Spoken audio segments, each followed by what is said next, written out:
So Jim first mentioned the possibility to me quite a long time ago. It was either 2014 or 2015. We had to attend an event together, and the night before we spoke on the phone, and we chat, and at the end he said, and at some point we have to get you big and blue. And I thought, God, that sounds great. So he sort of planted the seed then. And in 2017, at the end of 2017, was when he did actually call and say, I really seriously do want to talk to you about playing this part of Renal. And he told me about her, and then I was sent the script. And of course, didn't hesitate to be a part of it. I was very excited. How did he initially describe the character, and what most intrigued you about this role? He described her as the female warrior goddess leader of the Metcaina clan. And he said that she was ferociously protective of her family, that she would stop at nothing to take care of them. And I was immediately sucked in. It sounded amazing to me.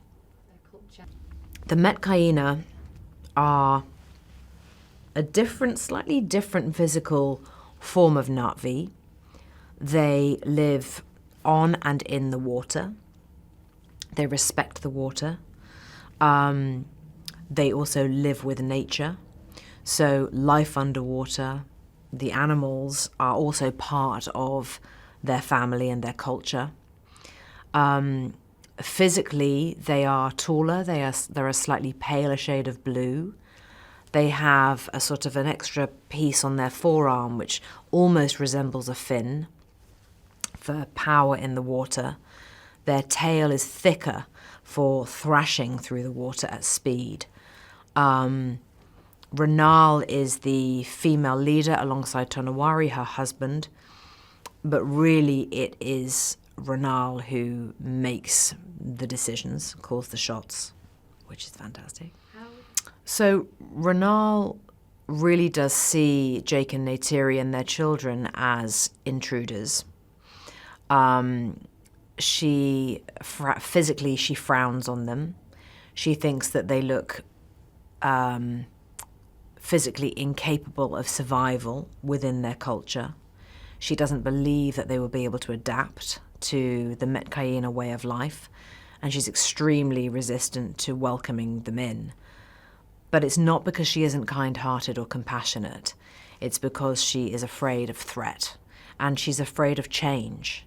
And what she has done to establish her village, her people, her family, her clan, that's her own doing. It's her life's work. It's the reason for everything that she is.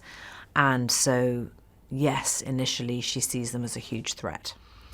So yes, I saw a lot of early concept art, which was enormously helpful to get an idea of her physical self. She's also pregnant, the character. So to see what that would look like and physically how that would change how I moved as a Na'vi. Obviously, I've been a pregnant woman 3 times, so I know exactly what that's like.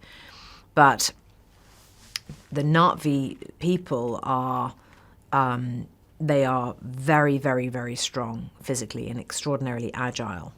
Kate Winslet is not so agile. So to see that artwork was enormously helpful because it meant I just had a guide in terms of how to hold myself and how to position my shoulders, my head, my hips, my legs. And I was really excited to see how I would truly morph into that character. And I still haven't seen the film, so I'm enormously excited to see how it's come together. I was really excited to learn how to free dive. It's something that I have always been fascinated by and wanted to do, but could never imagine how it would be possible for me. How on earth does a person learn that? I wouldn't have had a clue how to begin. I loved it. I was trained. I spent 3 weeks really intensely working every single day with Kurt Krock, who was our instructor. And it did come quite naturally to me. I'm comfortable in the water. I love the water. And I felt very at ease with it. I was never afraid of it. And yeah, eventually I got to a point where I was just determined to be very, very good at it.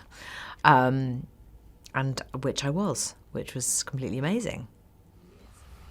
The performance capture stage is fascinating. I mean, in many ways, it's extremely simple. It almost feels like acting in some kind of a sports hall or something.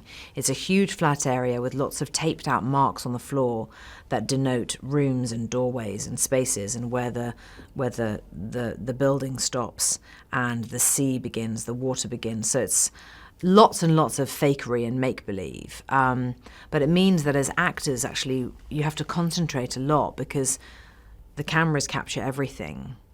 The helmet cam picks up every single one of your facial features, your muscles, every tiny, tiny movement is seen and utilised. So actually, it's a very pure form of acting, I found. You can't hide behind anything. And working with Jim again was just fantastic. I mean, the guy is a complete genius, and this is very much his baby. And it's just remarkable. How does he do it? It was wonderful to be a part of it.